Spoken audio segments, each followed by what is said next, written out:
गेले 3 वर्ष झालं बावधनमध्ये जो गौण खनिजचा धुमाकूळ चालकरी मॅडमच्याकडे तर समाजात त्यांच्याबद्दल अशी चर्चा आहे की आर्थिक तडजोडीतनं हे सगळे व्यवहार झालेत. चाकाखाली घाली बोलवून घेतलं आणि हे अख्खं प्रकरण झाकण्यासाठी तहसीलदार मॅडमनी काल नोटिसा काढल्या. जे तहसीलदार असतील, तलाठी असतील, सर्कल असतील यांची ह्याच्यामध्ये भागीदारी असून हे लाखो रुपयाचं इथं आयुध असं उत्खनन केलेलं. या मुरुम विक्रेत्यांनी आणि वाळू माफियांनी हा कॅनेल सुद्धा खाऊन टाकलेला आहे. वाई तालुक्यातील बावधन गावात डोंगर पायथ्याशी मुरुम माफियांचा उच्छाद बघायला मिळतोय. प्रशासकीय यंत्रणेला न जुमानता शासकीय जागेत हजारो ब्रास मुरुमाचे उत्खनन करण्यात आले असून या मुरुम माफियांवर कारवाई करण्याची मागणी ग्रामस्थांनी केली आहे. कारवाई न झाल्यास आमरण उपोषण करण्याचा इशारा देखील ग्रामस्थांनी माध्यमांशी बोलताना दिलाय. साताऱ्याच्या वाई तालुक्यातील हे बावधन गाव बगाड यात्रेसाठी प्रसिद्ध असलेल्या या बावधन गावात मोठ्या प्रमाणात मुरुम उत्खनन झाल्याची माहिती मिळाली. सातारा न्यूजची टीम बावधन गावात पोहोचली आणि समोर आलं हे भयान वास्तव.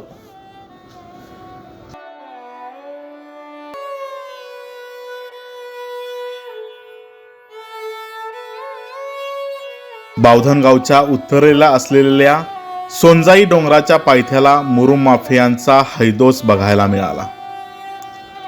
विशेष म्हणजे हे सगळं उत्खनन शासकीय जागेत होतंय. त्यामुळे प्रशासन नक्की करतंय तरी काय हा प्रश्न सर्वांना पडलाय. हा सोनजाई डोंगर म्हणजे बावधनकरांसाठी सोनं समजलं जातं. मात्र याच सोन्याची अशी लूट डोळ्यांदेखत होताना ग्रामस्थ हतबल झालेत. प्रशासनाला हाताशी धरून मुरुम माफियांनी अक्षरशः हा डोंगर पोखरलाय. हे मुरुम माफिया दुसरे कोण नसून गावातीलच गावटगे असल्याची खंत ग्रामस्थ सांगतायत. थोडा थोडका नव्हे तर सुमारे 1.5 किलोमीटर अंतरचा परिसर या मुरुम माफियांनी अक्षरशः पोखरलाय. राजकीय वरदहस्त आणि प्रशासनाची डोळेझाक बावधनकरांच्या जीवाशी खेळते. बावधनमधील हे मुरुम माफिया इतके माजलेत की स्थानिक ग्रामस्थांचा विरोधही फिका पडतोय. आडवा येईल त्याला गाडीखाली घेण्याची भाषा होते. मग गावकरी असो की शासकीय अधिकारी, या धमक्यांमुळे बावधनकर भीतीच्या छायेखाली आहेत. मुरुम उत्खननासाठी शेतीकडे जाणारा कालवा मोजवल्यानंतर ग्रामस्थांपुढे शेतीच्या पाण्याचा प्रश्न निर्माण झालाय.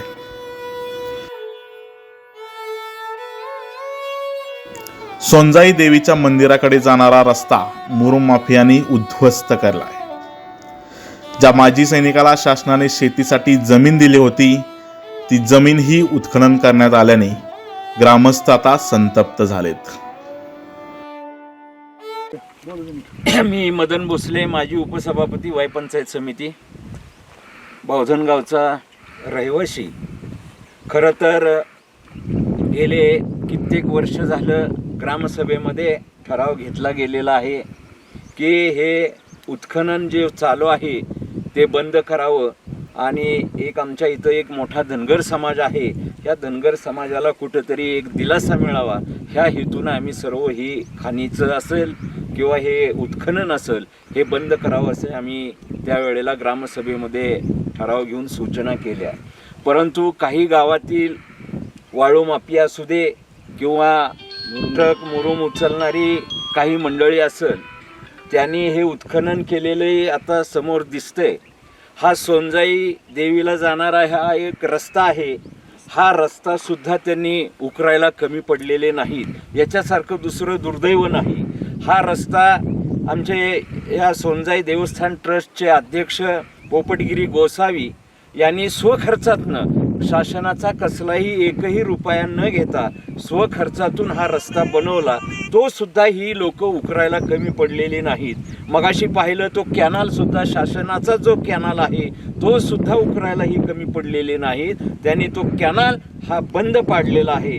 सांगण्याचा माझा उदात्त हेतू हा की हे कुणालाही न घाबरता दिवसा रात्री अपरात्री हे उत्खनन करून लोकांच्या जीवावरती उठेल अशा पद्धतीचे भरधाव वेगानं हे गावातून ट्रक टेम्पो घेऊन जातात, टिपर घेऊन जात असतात.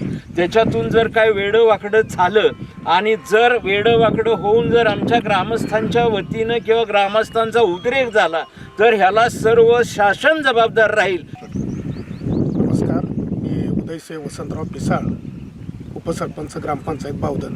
आपण पाहताय, आपण सर्वजण उभे इथं मागं सोनजाई देवीची कमान आहे आणि इथूनच वर ह्या आमच्या 113 गट नंबरमध्ये डोंगरामध्ये सोनजाई देवीचं प्रचंड असं प्राचीन आणि जागृत असं एक देवस्थान आहे.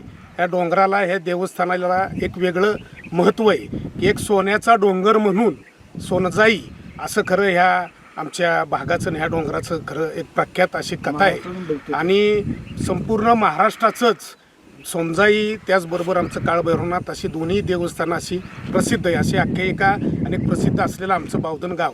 पण येत्या गेल्या 4-5 वर्षामध्ये खरं आमच्या गावाला आणि ह्या सोनजाई डोंगराला कुठंतरी नजर लागली असं आम्हाला खरं वाटायला लागलं आहे. कारण गेली 3-4 वर्ष ज्या पद्धतीनं इथं अवैध मुरम गौण खनिज उत्खनन जे चालू आहे ते एक आसुरी इच्छा किंवा आसुरी महत्त्वाकांक्षा म्हणतो त्या पद्धतीनं चालू आहे. आपण बघितलं तर हे अगदी निसर्गाचा ऱ्हास ज्या पद्धतीनं चालला आहे ते न बघावण्यासारखा ऱ्हास हा चाललेला आहे. आपण इथं बघितलं असेल की शेजारूनच आमच्या ह्या भागाचे खरं जीवनदायी म्हणावी लागेल. आपण सगळी शेतकरी लोक आहोत, शेतीप्रधान आपला देश आहे की एक शेतकऱ्यांच्या जीवनमान उंचवण्यासाठी जे खरं इरिगेशन असतं त्या नागेवाडी धरणाचा डावा कॅनॉल ह्याच हद्दीला लागून डोंगराच्या कडेनं गेलेला आहे.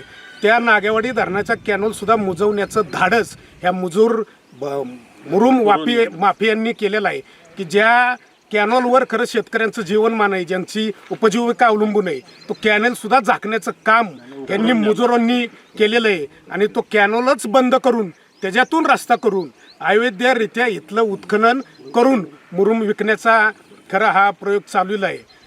आम्ही ग्रामपंचायतीच्या वतीनं गेले 3-4 वर्ष झालं ग्रामसभेमध्ये सुद्धा हा विषय झाला. प्रामुख्यानं आमच्या गावातल्या बऱ्याचशा ज्येष्ठ व्यक्तींनी त्याच्यावर प्रश्न उपस्थित केले. ग्रामसभेमध्ये सुद्धा आम्ही त्याच्यावर ठराव पारित करून इथून सोमजाई मंदिरापासून आमची पाण्याची 14 नंबर गट नंबरमध्ये गावाला पाणी पुरवणी करण्याची स्कीम इथून जवळच आहे. त्याच्यापासून पुढं नंदीच्या मंदिरापर्यंत वाईबावधन रोडपर्यंत कुठंही उत्खनन करायचं नाही किंवा कुठंही इथं गौण खनिजाला परवानगी द्यायची नाही, हा आमच्या गावचा ग्रामसभेचा ठराव आहे. तसा ठराव आम्ही माननीय तहसीलदार साहेबांना, माननीय कलेक्टर साहेबांना नाही दिलेला आहे की जो गौण खनिजसाठी ज्यांनी दगडपट्टा खानपट्ट्याला कधीही आम्हाला परवानगी मागितली त्याच्यामध्ये आम्ही क्लॉक घालूनच त्याला खरं परवानगी देतो.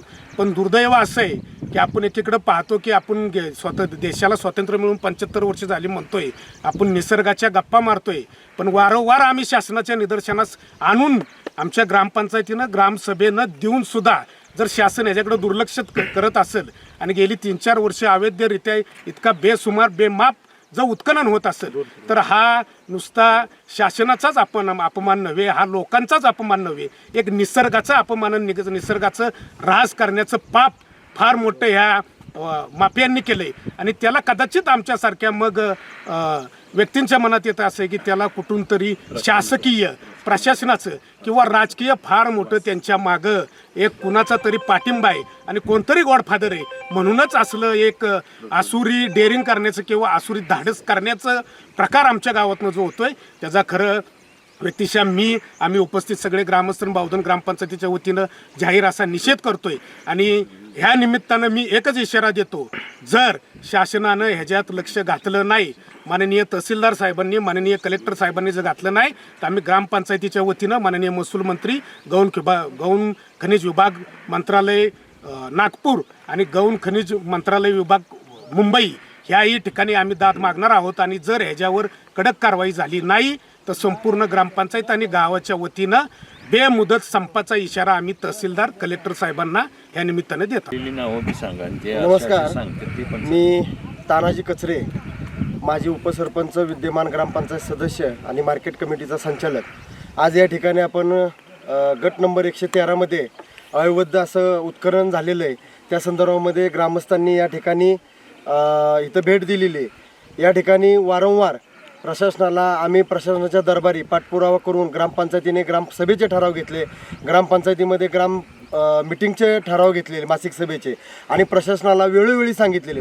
परंतु इथल्या दंडदांडग्यांनी आणि मुजोर यांनी माफियांनी इथं काय केलेलं आहे, मुरुम माफिया, वाळू माफियांनी या ठिकाणी अक्षरशः सोमजाईच्या डोंगराचे लचके तोडलेले. इथं इथं आम्ही प्रशासनाला जर आम्ही रात्रीचं म्हणजे शनिवार रविवार रात्रीचं ह्यांचा रात्रीच खेळ चाले रात्रीचं ज्यावेळेस चाललेलं असतं त्यावेळेस आम्ही तहसीलदार असतील प्रांत असतील सर्कल असतील तलाट्यांना असतील वेळोवेळी फोन केल्यानंतरनं आम्ही प्रशासनाला सांगायचो की इथं रात्रीची चोरी होती या परंतु प्रशासन इथं डोळ्यावरती घोंगडं ओढून या ठिकाणी झोपेचं सोंग घेतलेलं असायचं आणि त्याच दंडांडग्यांना आणि माफियांना सांगायचे की आम्हाला असा असा फोन आलेला आहे तुम्ही त्यांचा बंदोबस्त पहिला करा आणि अशा पद्धतीनं आरेरावी करून तलाठीसुद्धा आला तर तलाट्याला सुद्धा सांगायचे तुला चाकाखाली घालील इथं एखादा शिपाई आला तरी त्याला सांगायचे की तुला चाकाखाली घालील आणि अशा पद्धतीने लाखो नाही तर करोडो रुपयाचा महसूल ह्या प्रशासनाचा बुडावला आहे आणि हे प्रशासनाचा नुसतं प्रशासनाचाच नाही तर खाजगी मालकांचा सुद्धा यांची इतकी मजल गेलेली आहे की खाजगी जागेतून आम्ही गट नंबर 14चे मालक या ठिकाणी वारंवार त्यांना पत्रव्यवहार केल्याच्या नंतरनं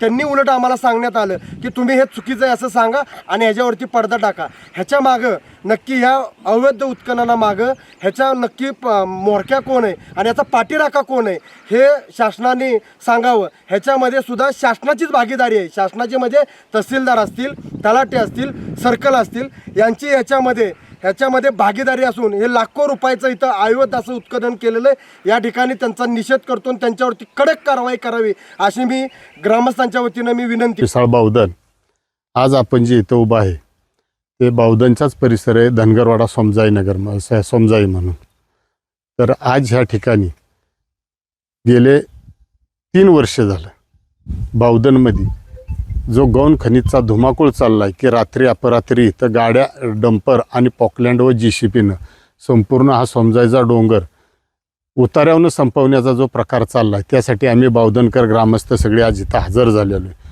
तर आत्ता इथं आपण पाहू शकता की माझ्या पाठीमागं इरिगेशनचा नागेवाडी धरणाचा कॅनॉल हा डावा कॅनल हा सुद्धा ह्या मुरुम विक्रेत्यांनी आणि वाळू माफियांनी हा कॅनेलसुद्धा खाऊन टाकलेला आहे आणि ते जे बंद करून टाकला आहे खाल्ला आहे आणि ह्याला पूर्ण जबाबदार हे प्रशासन आहे हे कॅनल खरं तर चालू आहे का हा कॅनेल चालू आहे शेत जमीन आहे शेतीसाठी पाण्याच्यासाठी हा कॅनेल शासनाने हे केलेला आहे परंतु हा आत्ताची परिस्थिती बघितली तर कॅनेलसुद्धा उकरून नेलेला आहे याबाबत तुम्ही प्रशासनाकडे काही तक्रारी केल्यात गेले 3 वर्ष झालं वारंवार मेटकरी मॅडमच्याकडे मी स्पष्टपणानं नाव घेऊन त्यांचं सांगतो माझी त्यांची कुठली दुश्मनी नाही भांडण नाही पण 3 वर्ष झालं आम्ही ह्या गोष्टीचा सातत्यानं पाठपुरावा केला आहे ग्रामपंचायतीचं लेटर दिलेलं आहे ग्रामसभेचं लेटर दिलेलं आहे प्रत्यक्ष जाऊन भेटलेलो आहे परंतु फक्त इथं आता समाजात त्यांच्याबद्दल अशी चर्चा आहे की आर्थिक तडजोडीतनं हे सगळे व्यवहार झालेत असं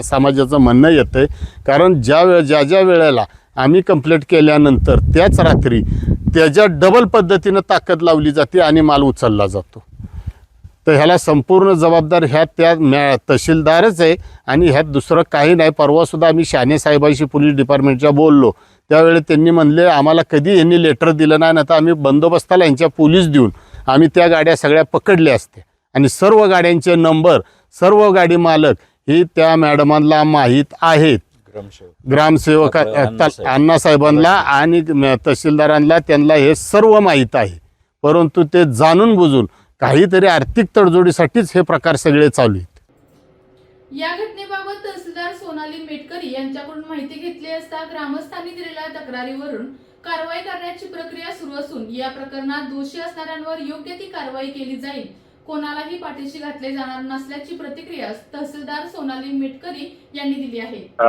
तर बावधन मधला मॅडम विषय होता तर ग्रामस्थांना बोलवलं तिकडं मुरुम उत्खनना संदर्भामध्ये मुरुम बावधन मधील एक विषय होता म्हटलं मुरुम उत्खनना संदर्भात जर बावधनकरांना बातमीसाठी बोलवलेलं त्याच्यामध्ये तुमच्यावर आरोप केले त्यांनी की तहसीलदार मॅडम मॅनेज आहे या गोष्टीनं म्हणून तुम्हाला तुमची बाईट कशी हवी होती त्या संदर्भामध्ये काय म्हणणं घ्यायचं त्याच्यामध्ये म्हटलं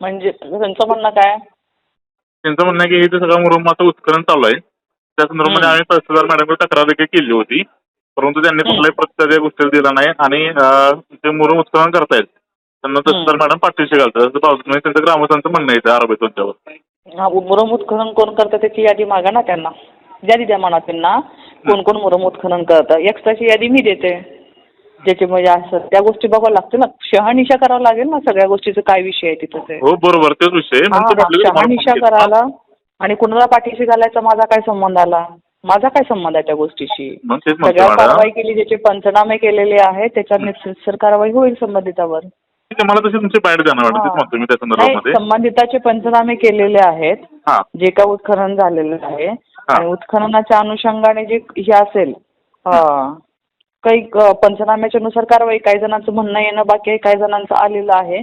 बरं. त्याच्यावर मी हे करू, निर्णय घेऊ आणि कारवाई करू कायदेशीर. ठीक आहे, चालेल मॅडम, चालतं. हा, मी हे सांगितलं तुम्हाला की रितसर कारवाई त्यांच्यावर होईल, काही विषय राहणार नाही. ठीक आहे, चालेल. हो हो. ग्रामस्थांकडून प्रशासनावर होणारे आरोप आणि तहसीलदारांनी दिलेले कारवाईचे संकेत बावधनच्या सोनजाई डोंगराचं भविष्य ठरवणार आहेत.